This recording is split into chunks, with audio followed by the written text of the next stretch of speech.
Good morning and welcome to Monday Mornings with Margie. Good to be with you again. And I'm really excited. I have a special guest here with me this week, and I will let her share a little bit about herself.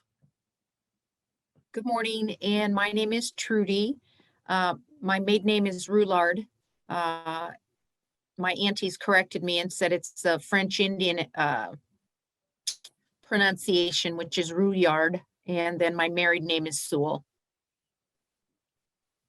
And why don't you tell us just a little bit about your background professionally, or whatever you want to share about yourself.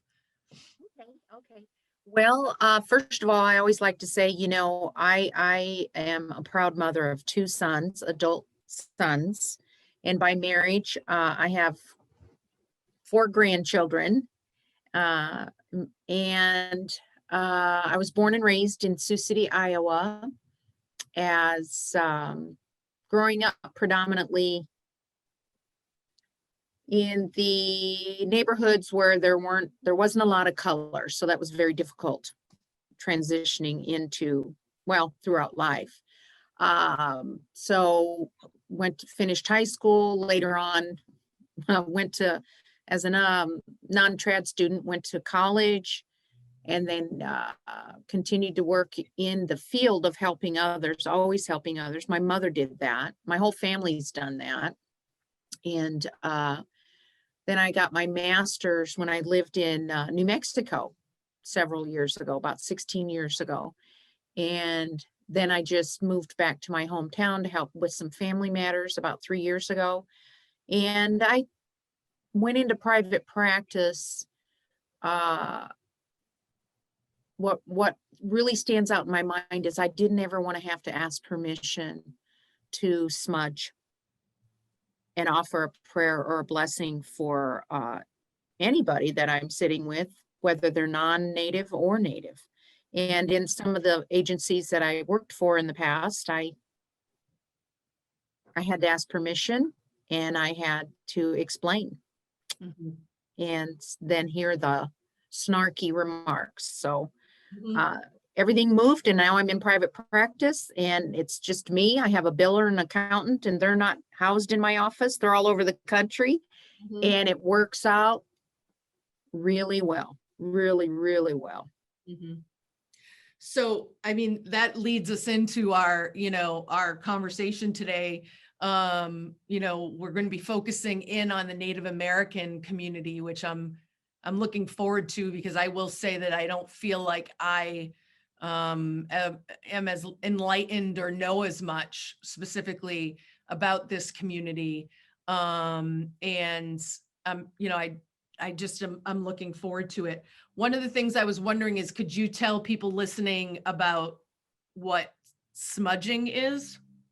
Yes. So it's a medicinal herb called sage. Mm-hmm.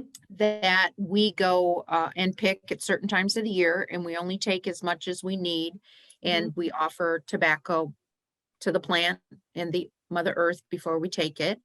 And I have been gifted over the years with some eagle feathers, and I was instructed, you pray with that, and you burn the sage, and you just kind of fan it around the person or the room, what have you. And that carries the prayer and the energy, if you will, to the heavens. Yeah. Thank you for that description. Sure. And that's pretty universal amongst tribes, I would say, amongst Native nations around the country. Okay. So I guess first might be interesting to tell us a little bit about what made you specifically interested in working with the Native American community. I assume some of it has to do with your own heritage and life experience and so forth, but I'm just interested, what sort of were some of the key things that made you want to focus in on this group? Well, years ago, I could see the disparity and the unfairness with the way our Native people were treated, less than, or when we go to any kind of an appointment, usually we have family members that accompany us or we accompany them.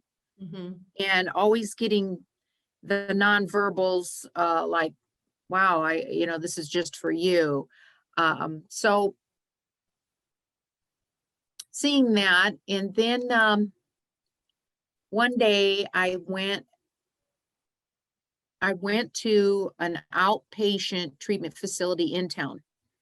And I said, look, I can offer you this program that I want to build, specifically designed to meet the needs of our Native population, because the treatment centers, inpatient, outpatient, what have you, seem to be missing meeting the needs for our Native people. And the director of the facility said, okay, do it. So I started facilitating adolescent groups, family groups, which I love, women's groups. And then when I opened it up to say, bring your family in, then we had a room, and I mean a room full of all colors. Mhm. And it just took off. And I would bring the medicine people right in and the elders to be a part of the group so that they could continue to teach me and others in the circle. Mhm. And then it just really took off because they felt like, and I can speak on this, from my perspective also, that they felt like there was somebody there that cared about their culture. There was somebody there that looked like them. Mhm. And so it was a beautiful experience to be a part of and to witness. And, there again, I had to get permission to bring the elders in. I had to get permission to bring medicine people in. Mhm. And I thought, I just don't want to, I don't think we should have to get permission to be who we are and Mhm. start a circle, a talking circle, therapy circle Mhm. in the Yeah, way that we do. absolutely. A lot of what you're talking about sort of is an umbrella for a lot of the conversations I've had with people from different types of communities, generally minority communities, whether it's the LGBTQ plus community or Black and African American community or so forth. There's that whole thing about having people around you that you can identify with, people who look like you, people who understand your culture or what some of your experiences may be, and how that alone is healing and therapeutic, to even just be in the presence of other people who look like you or have similar life experiences to you, based on some identifying piece of who you are. So, that makes a lot of sense. And I could see, coming from a background in mental health where it doesn't fit in the traditional sort of sense of outpatient centers, yet it's so important at the same time. So it's amazing that you are doing what you're doing and that you're able to bring it to this community. So for people who don't know, who might be watching this, can you explain, when you talk about bringing elders and medicine people in, what does that mean? What does elders and medicine people mean? Well, the elders are deeply revered in our culture, in the Native perspective. They are the ones who carry the wisdom. And so, since they have walked on this life on Mother Earth for so long, they're the ones who can really teach how to do your inner work, how to embrace the heartache and the pain.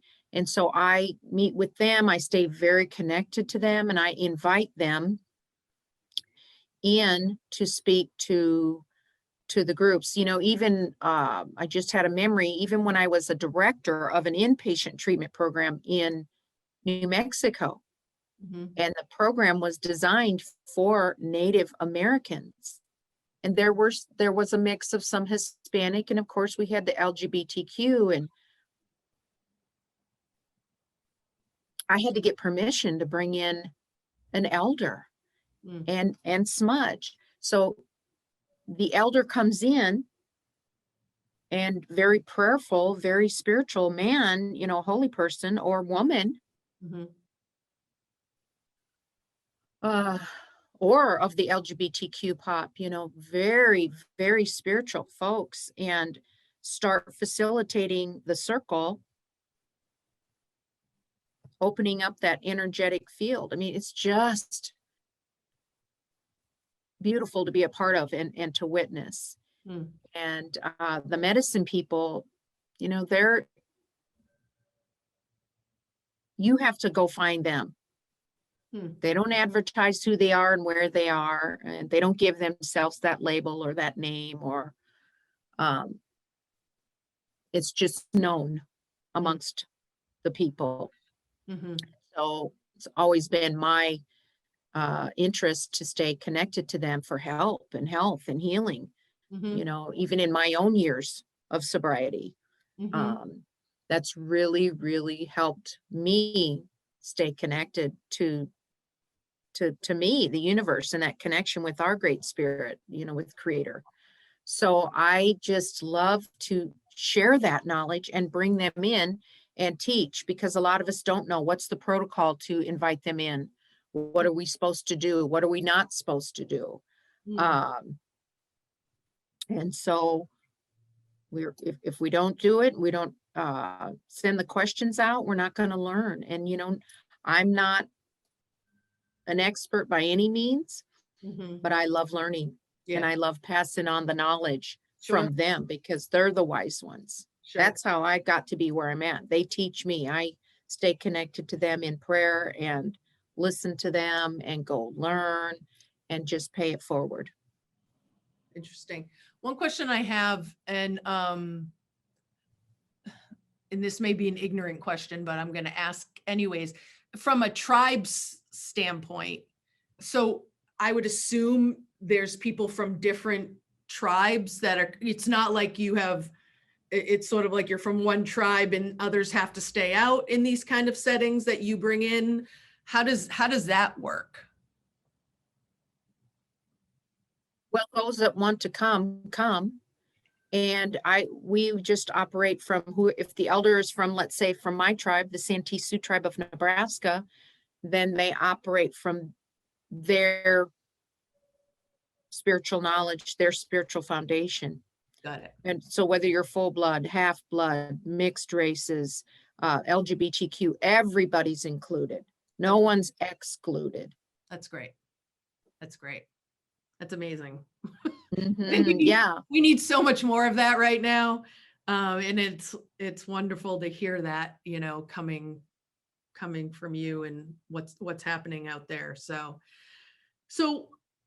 talking more specifically about the Native American community, what would you say, how would you say the treatment of Native Americans sort of historically and currently impacts them? Where are the greatest areas sort of in their lives as individually and as a community do you see the greatest impact, either good or bad? Then maybe it's all bad, I don't know. I'm assuming there's good as well, but I'm curious from your perspective.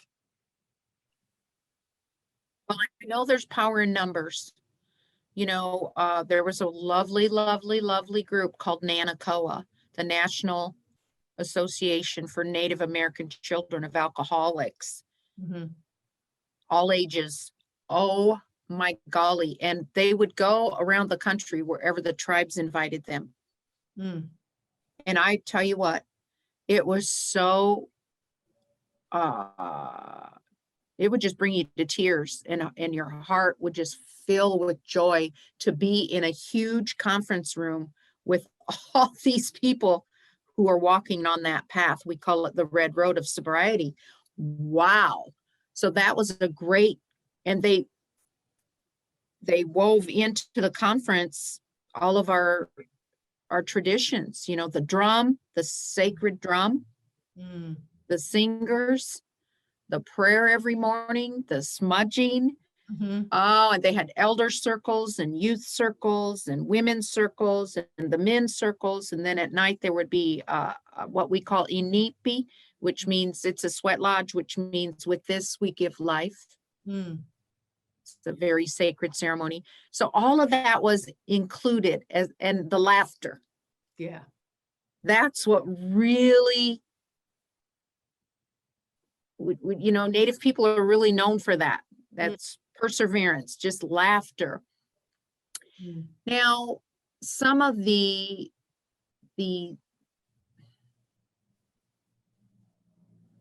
I see some of the needs as we don't have enough Native women and men, or even the LGBTQ pop in our field.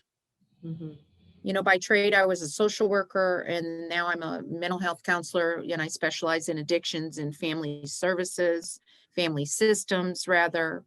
Some of the great pioneers in our field, Jane Middleton Moz, wow, Claudia Black, you know, I really bring their work into my practice, which is for all people. And I share that historically where we came from. You know, my elders have always taught me, you have to know where you came from in order to know where you're going. Yeah. And then when you're ready, you can make peace with that past, if you will, because there's a positive and a negative with all of it, the good and the not so good. Nothing happens by mistake. And I teach that, I pass that on, and, you know, help them find that spark, that inner spark, getting back to who you are and why you're here. What's so unique about you? You know, that's what they used to say to me. And then, you know, it's your job. You have to figure that out. You have to learn that. And then things just open up. And it's a process, you know, it's a slow process. And I like to be that role model. I like to lead by example. And it's it's a delicate dance. It really is. You know, when I work with Native folks, it's a lot of visiting and laughter and serious questions, and then visiting, laughter, and serious questions. Sure. And just let that energy kind of take hold of itself and, you know, encourage multiple resources, because I don't have all the answers. Go where you can get the most help. There's plenty to go around. And if I don't do my own inner work, I can't help them. Yes. Yes. That is the absolute truth. In professionally, in being a therapist, but as a parent, it's the same thing. I mean, all aspects of our life, if we don't take care of us, it impacts all those other aspects of how we relate to people. I think that, you know, that it's interesting you talking about the laughter and sort of the connection, and then, you know, dealing with some of the harder questions and then coming back around. I think that in our fields, like, we talk so much about, you know, the different theories and strategies and what, you know, are you a CBT therapist or whatever, but at the end of the day, the relationship is so key in any of the work you're going to do. If you don't have that sense of connection and trust and relationship with the person you're working with, nothing else matters.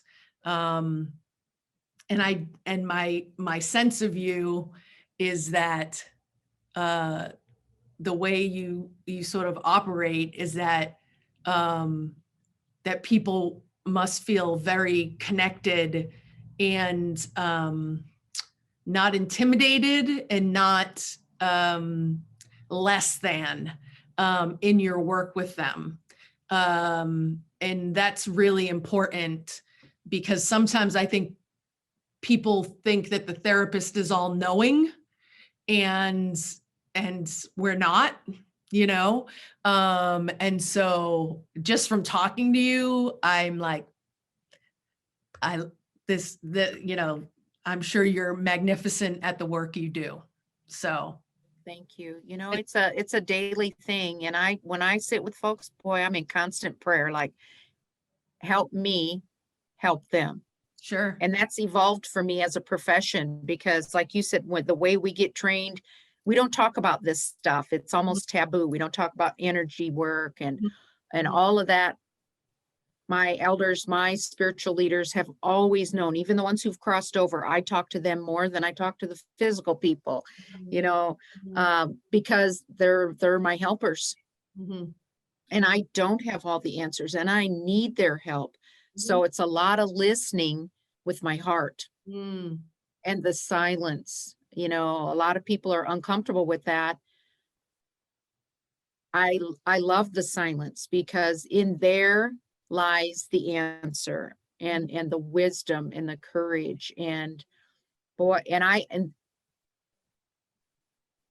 get to do so many different things. You know, I do consultant work.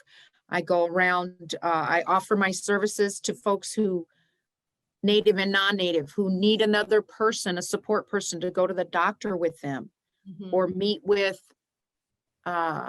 administration at the school systems, or even on the collegiate level, because they feel like they're not being heard, Mhm. or they're being talked over or interrupted. And so or to go to court with them. I've done that too. You know, it's like, wow, being in private practice, I get to do a lot of different things that I can't do if I work for an agency. And, you Sure. know, those were all good, valuable experiences. They got me to where I'm at today. And, Absolutely. and that's a blessing.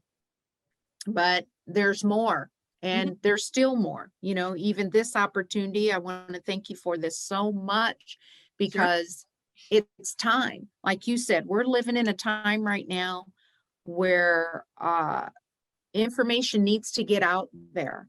Yeah. We can get help wherever we are. It doesn't have to be right in our city, our hometown.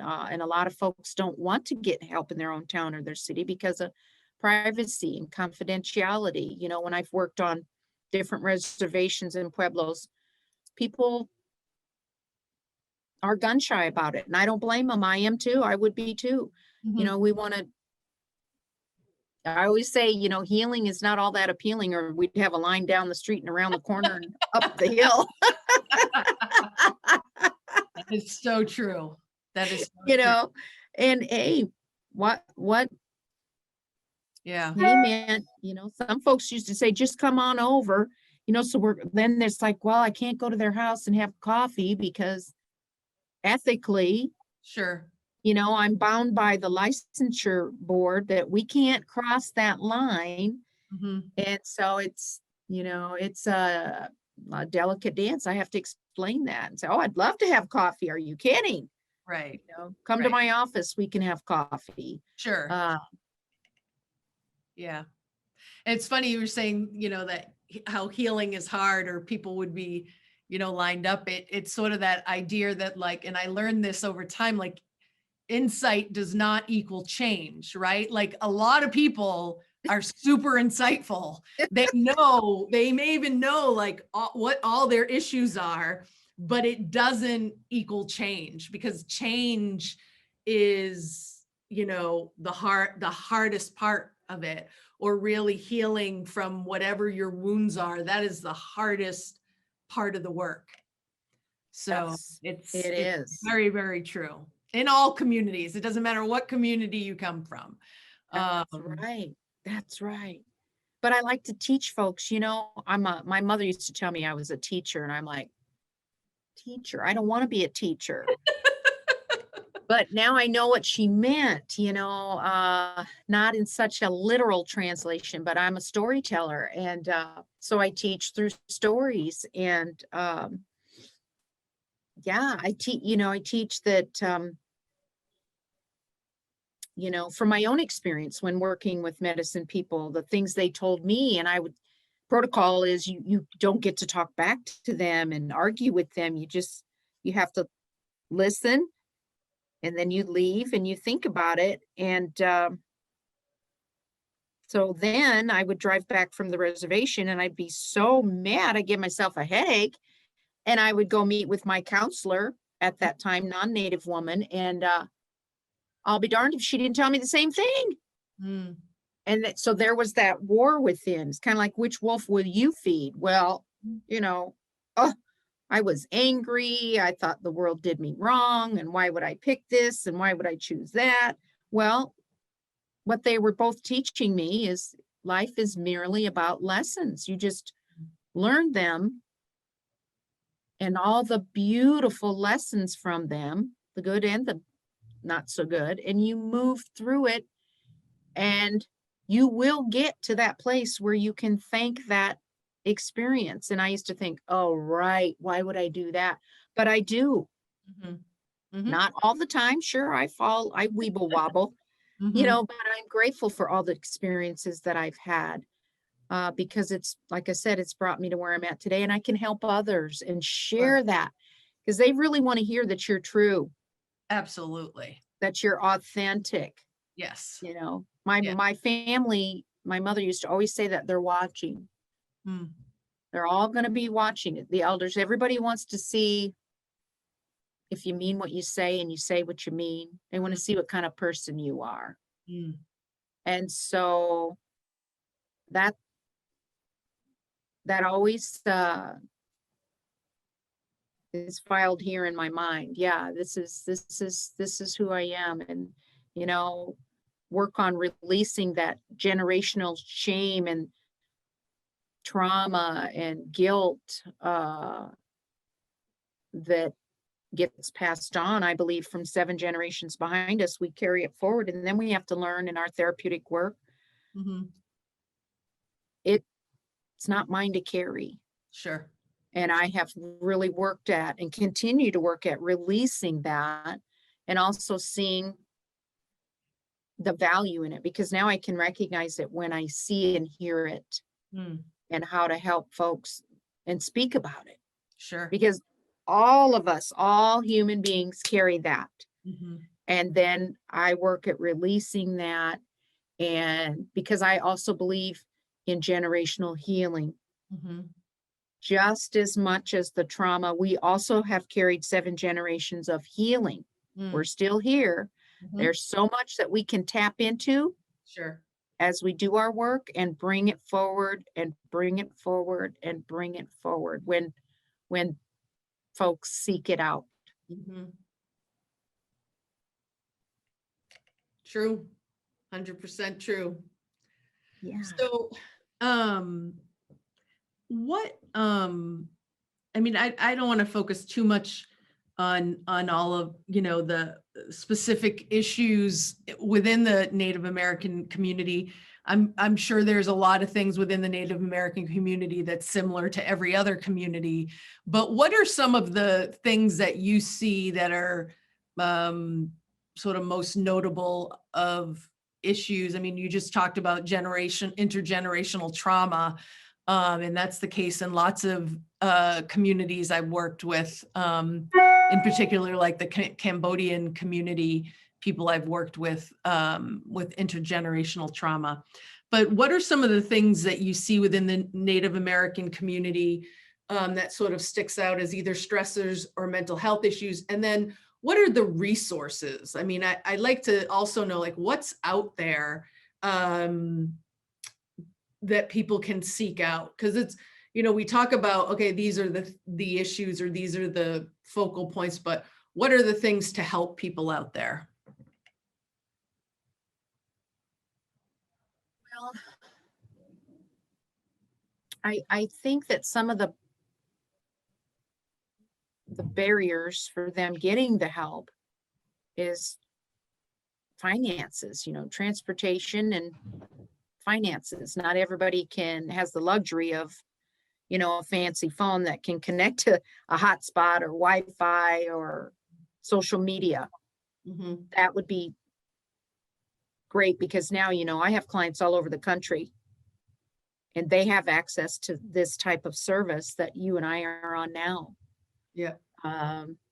But I like to also say now we're moving into where you can just call me. But again, some folks don't even have a phone, or they have to travel a distance to put money on the phone, wherever they purchase it at.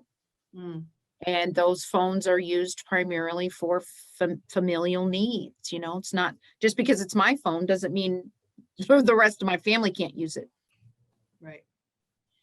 So, but I see that expanding. I think we're moving in the right direction. Things are changing. We're more accessible. And resources, I believe we need more of us, but now I think folks will be able to have, we need to be more visible. People need to know we're here. There's a Native woman there, a man there. They need to know where we are. Sure. So that they know where they can find the resources. I don't really know too many Native counselors, even in our own town. There might be one other one, but I'm not sure. I'm a networker also. What she does, it's a lot of family systems, I think, with the courts or maybe the youth. But I believe, if we're going to help the youth, we have to help the whole family. Not that she's doing anything wrong. I know she's providing a great service. And, we have health and wellness fitness centers for all the urban Indians here in the community. We have some nonprofit things, but we really need, in my opinion, I really want to help people relinquish some of that pain that they carry so that they can have a joy. Their birthright is joy. Sure. And, depression is so terribly high amongst our Native people, and suicide. And, we have the poorest healthcare in the nation. All of that needs to be accessible. And I know it's out there. We have to find it. I mean, when I moved in those great circles with, as I mentioned earlier, Nanakoa, wow. And just because we're Native doesn't mean we're poverty stricken. Sure. I heard a gentleman say that the other day, the stigma. Wow. Like we're not supposed to have a nice car or dress nice or no, totally. No, not cool. Or you have to be a certain age to be able to speak up and out about certain things. Now, if you carry the wisdom and the information, it's time to share it. As long as it comes from here. Sure. Yeah.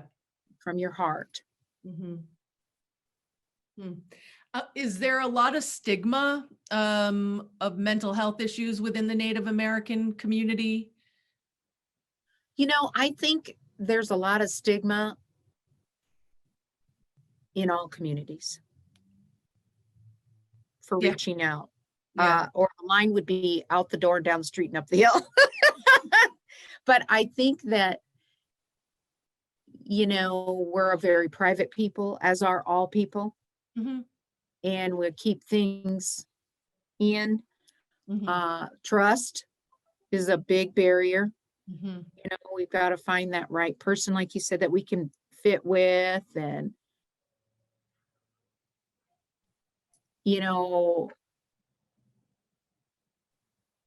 I've had the experience of having some counselors tell me